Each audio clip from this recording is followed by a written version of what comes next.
अगले जन्म में क्या बनेंगे आप? गरुड़ पुराण की इन 8 बातों में छिपा है सच।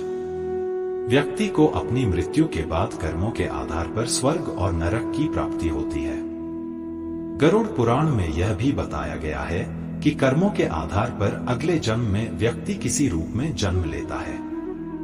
गीता में कहा गया है कि आत्मा अजर-अमर है। जैसे व्यक्ति अपने कपड़ों को बदलता है, आत्मा भी उसी प्रकार शरीर बदलती है। गरुड़ पुराण में मनुष्य के कर्म का लेखा जोखा बताया गया है, जिससे मनुष्य के पाप और पुण्य निर्धारित होते हैं। मान्यता है कि व्यक्ति को अपनी मृत्यु के बाद कर्मों के आधार पर स्वर्ग और नरक की प्राप्ति होती है। गरुड़ पुराण में यह भी बताया गया है कि कर्मों के आधार पर अगले जन्म में व्यक्ति किसी रूप में जन्म लेता है। आइए बताते हैं आपको गरुड़ पुराण क्या कहता है। वीडियो में आगे बढ़ने से पहले हमारे YouTube चैनल जीवन ज्ञान संगम को लाइक सब्सक्राइब करें और कमेंट में जय श्री राम लिख दे। आपका कल्याण ही कल्याण होगा। इस तरह तय होता है अगला जन्म। महिलाओं का शोषण करने वाला। जो लोग महिलाओं का शोषण करते या कराते हैं, वो अगले जन्म में भयानक रोगों से पीड़ित होते हैं। वहीं अप्राकृतिक रूप से संबंध बनाने वाला अगले जन्म में नपुंसक, गुरु पत्नी के साथ दुराचार करने वाला कुष्ठ रोगी होता है। धोखा देने वाला। गरुड़ पुराण में बताया गया है कि जो मनुष्य छल, कपट और धोखा देते हैं, वो अगले जीवन में उल्लू बनते हैं। वहीं झूठी गवाही देने वाला दूसरे जन्म में अंधा पैदा होता है। हिंसा करने वाला।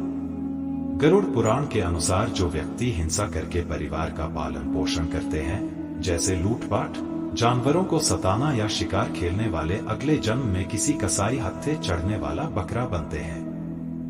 परिवार को प्रताड़ित करने वाला। माता पिता या भाई बहन को प्रताड़ित करने वाले मनुष्य को अगला जन्म तो मिलता है, लेकिन वह धरती पर नहीं आ पाते क्योंकि उनकी मृत्यु गर्भ में ही हो जाती है। गुरु का अपमान करने वाला। गुरु का अपमान यानी भगवान का अपमान। ऐसा करना नरक के द्वार खोलने जैसा है। गरुड़ पुराण में कहा गया है कि गुरु से कुतर्क करने वाला शिष्य अगले जन्म में जल रहित वन में ब्रह्म राक्षस बनता है। पुरुष का महिलाओं जैसा व्यवहार।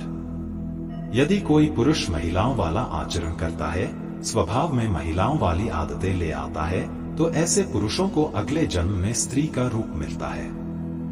मृत्यु के समय भगवान का नाम। अगर कोई मृत्यु के समय भगवान का नाम लेता है, तो वो मुक्ति के मार्ग पर अग्रसर हो जाता है। इसलिए शास्त्रों में कहा गया है कि मरते समय राम का नाम लेना चाहिए।